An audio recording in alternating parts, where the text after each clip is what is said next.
Jabuti sabe ler, não sabe escrever, trepa no pau, não sabe descer. Lê, lê, lê, lê, lê, lê, lê, lê, lê, lê. Jabuti sabe ler, não sabe escrever, trepa no pau, não sabe descer. Lê, lê, lê, lê, lê, lê, lê, lê, lê. A região norte é uma das 5 regiões do Brasil definidas pelo IBGE em 1969.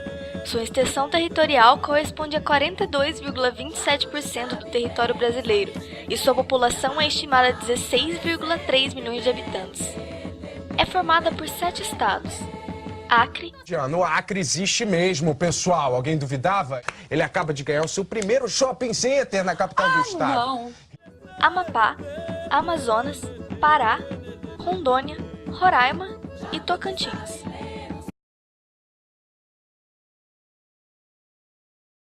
E suas maiores cidades são Belém, Manaus e Porto Velho.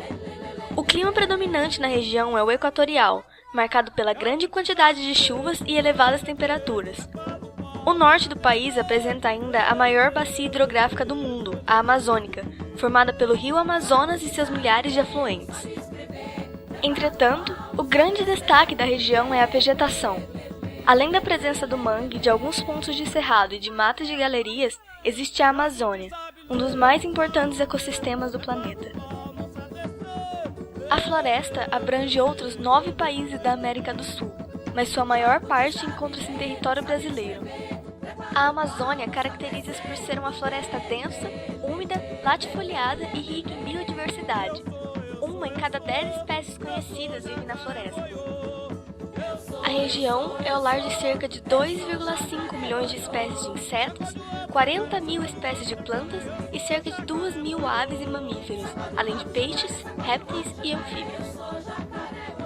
Entre as espécies ameaçadas de extinção, destacam-se a arara azul, o boto cor-de-rosa e o tatu canastra. Animais perigosos também são abundantes na região, como o jacaré azul, a onça pintada e a sucuri. Os principais problemas da região amazônica é o desmatamento ilegal e predatório. Madeireiras instalam-se na região para cortar e vender troncos de árvores nobres. Há também fazendeiros que provocam queimadas na floresta para ampliação de áreas de cultivo, principalmente de soja.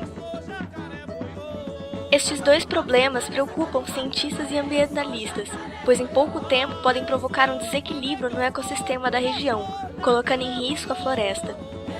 Outra questão alarmante é a biopirataria. Cientistas estrangeiros entram na floresta sem consentimento das autoridades brasileiras para obter amostras de plantas e animais.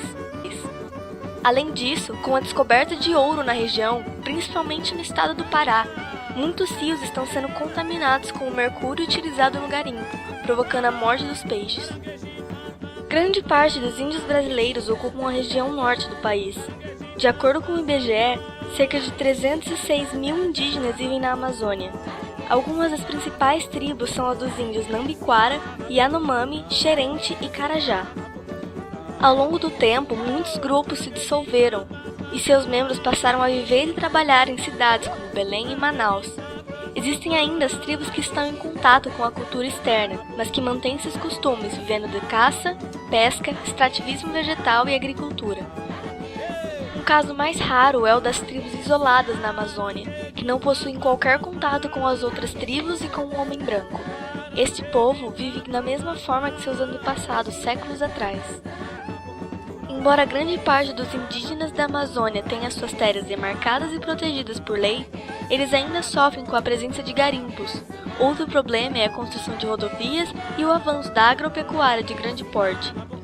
Além disso, as hidrelétricas instaladas na região comprometem a vida indígena, provocando um alagamento de suas terras.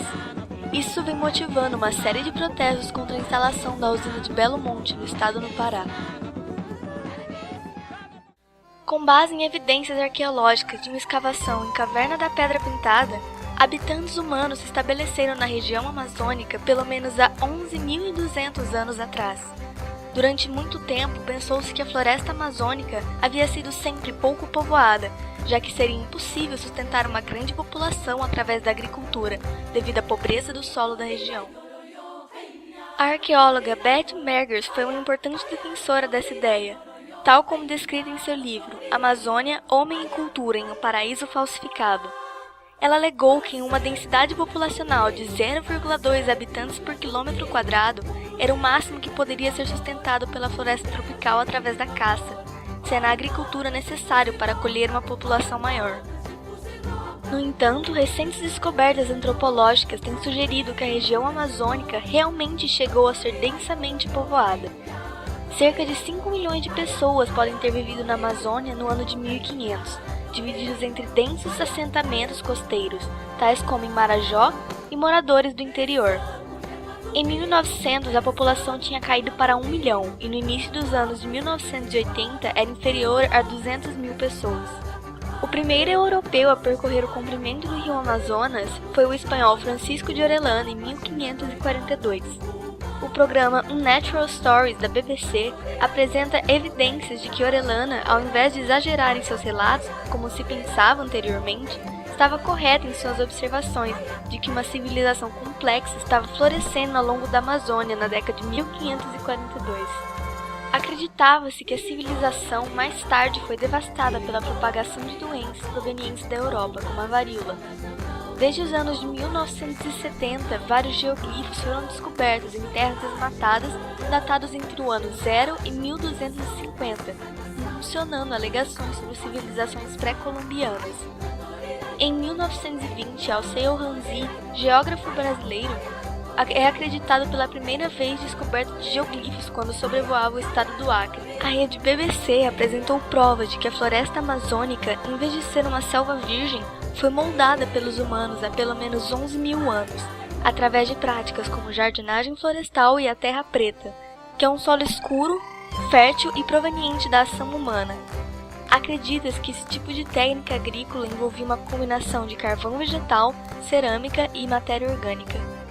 Na região das tribos do Xingu, restos de algum desses grandes assentamentos no meio da floresta amazônica foram encontrados em 2003 por Michael Heikenberger e seus colegas na Universidade da Flórida. Entre os achados estavam evidências de estradas, pontes e praças de grande porte.